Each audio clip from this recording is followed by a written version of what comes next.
Man. I had to give it to y'all, man. Y'all niggas know how I do, man. It's not a game, man.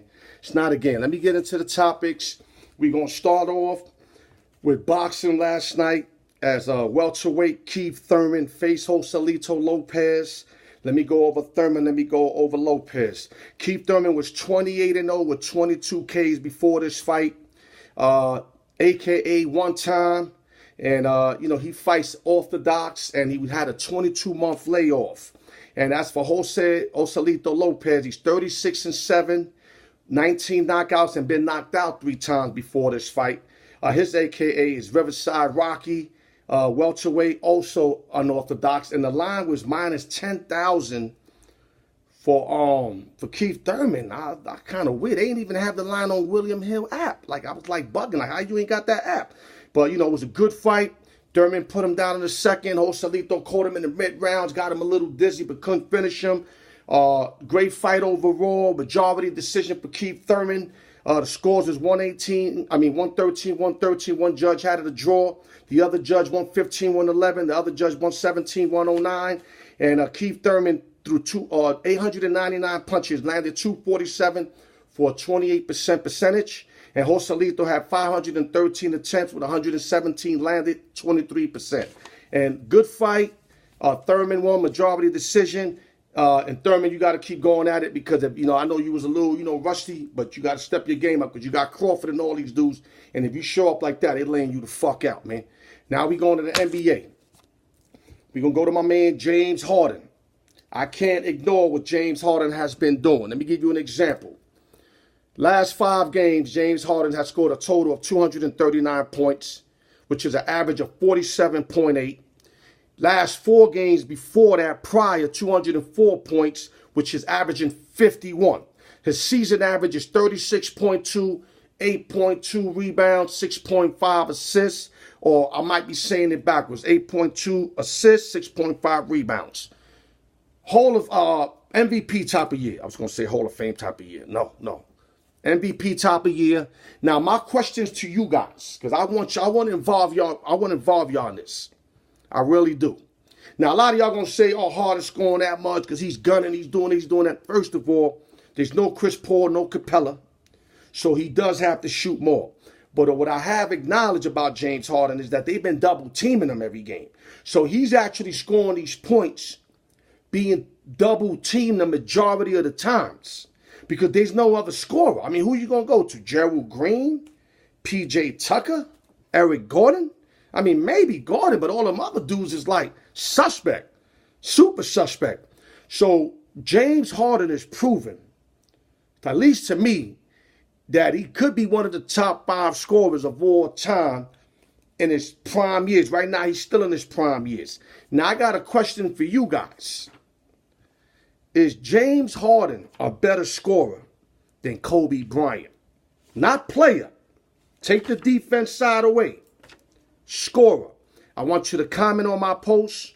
You can say yes, no. You can give me a reason why. Don't be scared to participate. I don't bite. I mean, you could just put yes. I'm happy with that. I really need to know that because I'm a little confused myself.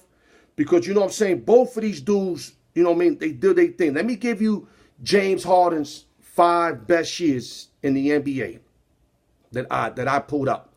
27.4, 29, 29.1, 30.4, 36.2, all the way from now to 5 years ago.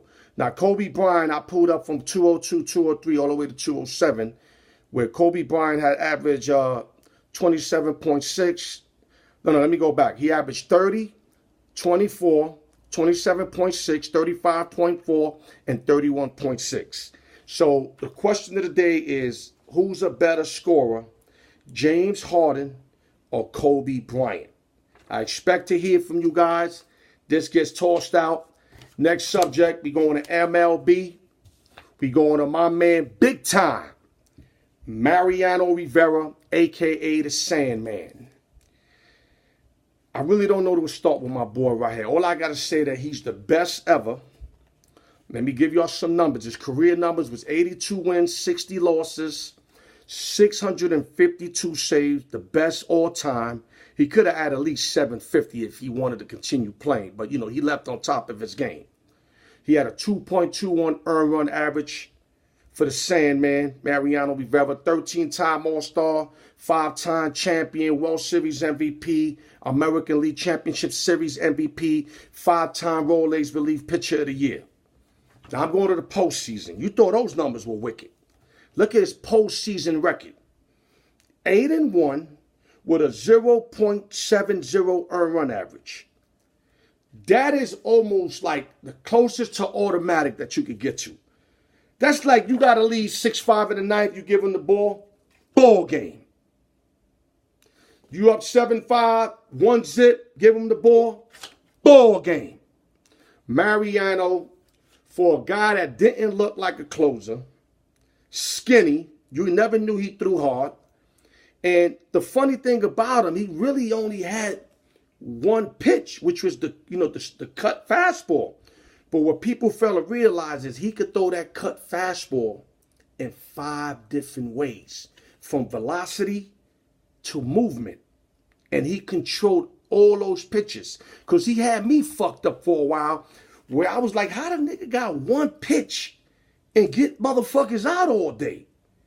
But then I started studying the movement of his pitches. Like, I would literally rewind it, bring it back, rewind it. And all of them had like different action, different velocity. And he just mastered getting a batter out. And in his last year, which was 2013, he went 6-2 with a 2.11 earned run average. That right there tells me that he easily could have pitched another 2 years. Salute to Mariano Rivera and the Bronx Bombers. Love you, bro. Now we going to the Super Bowl predictions. I already gave y'all my predictions when I was at the Bellawick at the Orleans. I'm pretty much staying with the Rams. You know, definitely covering the 3.5, but I got them to win. But if they lose by 1 or 2 and you take the Rams, I'm not telling you to take a money line. Take whatever points you could get, especially if you could get 3.5, 4. Those are prime numbers for that game, because they might end up at 3 if New England wins. But I'm pretty sure either the Rams will win or cover, but I'm hoping they go to 3.5, 4. Now, Super Bowl Sunday, I might have some plans for y'all. I'm not going to spit nothing out yet, because I'm a concrete type of dude. Once I get something concrete, I'll let y'all know what it is. But hopefully Super Sunday, something's going down, and I'll notify y'all. Trust me as I would. I'll notify all of y'all. And I notify y'all too if we got something going this Thursday. So be on alerts. You know what I mean? I'm right here. But I'm going to give y'all also, I'm going to give y'all tons of props. I might throw in a teaser. I might throw in a total. But I'm definitely going to hit y'all props. But as of right now, I like the Rams +3 and whatever higher number you can get. As of right now for the game. Now, I'm not changing the side. Worst case scenario, I'm just going to throw y'all more. But I like the Rams to cover that 3, 3.5, 4, whatever it is. So I'm going to stick with that. Let me throw that away. Let me go to the next subject. This is probably the last subject right here. NBA. You got the East and the West. I'm going to make this quick. So much to do in so little time. The Western Conference got, Golden State, Denver, Oklahoma, Portland, Houston, San Antonio, Utah, the Clippers. The Lakers are actually a game behind the last spot. If they want to get in, LeBron's got to get in there to make them get in there. And my prediction, the West, that's going to come out the West, once again, is the Golden State Warriors, especially with the Boogie Cousins acquisition. I don't see nobody beating that team in the 7-game series. Nobody. So to me, unless Golden State gets somebody injured, they back in the chip. Now, the East is real funny. The East, you got Milwaukee at first place. You got Toronto at second, Indiana third, Philly fourth, Boston fifth, Brooklyn 6th, Charlotte 7th, Miami 8th. I love Kawhi Leonard and what the Raptors are doing. You know what I mean? With Lowry, etc. They got a nice team in Toronto. They're going to give anybody they play a run for their money. The Greek freaking company with the Milwaukee Bucks are playing solid basketball with Middleton, etc. Maker, and they already kind of been there. So they have experience. They got their heart broken last year by the Raptors. So Milwaukee's ready to make a run too. But I still think the team to beat, and I'm not going to forget Philly, especially with Jimmy Buckets. Philly's going to give everybody a run for their money. And probably a lot of y'all got Philly coming out the East. I'm going to stick with Boston, man. I'm going to stick with Kyrie Irving, Tatum, Brown, Horford. You know what I'm saying? I'm going to stay with those boys. I think those boys are coming out with smart enough. Coach Stevens, You know what I'm saying? They are coming out. I don't think nobody could beat them in a 7-game series, especially if Boston get a better record and they start getting a little home cooking with that Fleet Center. Boston Celtics will come out the East. It might be a preview of yesterday's game, Boston versus Golden State, barring injury. Barring injury, that doesn't count. But I'll keep y'all posted as the year comes because, you know, you can have big trades and whatever that can change everything I'm saying now. So don't hold me to these words just yet. Let's wait more. Let's see if some changes or injuries, anything as far as changes or injuries that cancels what I'm telling y'all right now. But as if it stays as it is right now, I like Boston and Golden State to come out. So this is the Alyork Sports Show. Thank you guys for tuning in. Subscribe to Alyork Sports. I'm going to give y'all nothing but the heat. Y'all know how I get down, y'all. Y'all know I leave it all out on the table. Salute to Chiba. Salute to the whole LES, the whole Vegas, my whole Vegas team. Y'all know who you are. Too many of y'all. I can't name y'all all. So salute to everybody. Love y'all. Alyork Sports. Tune in and I'll get back to y'all. Love, baby.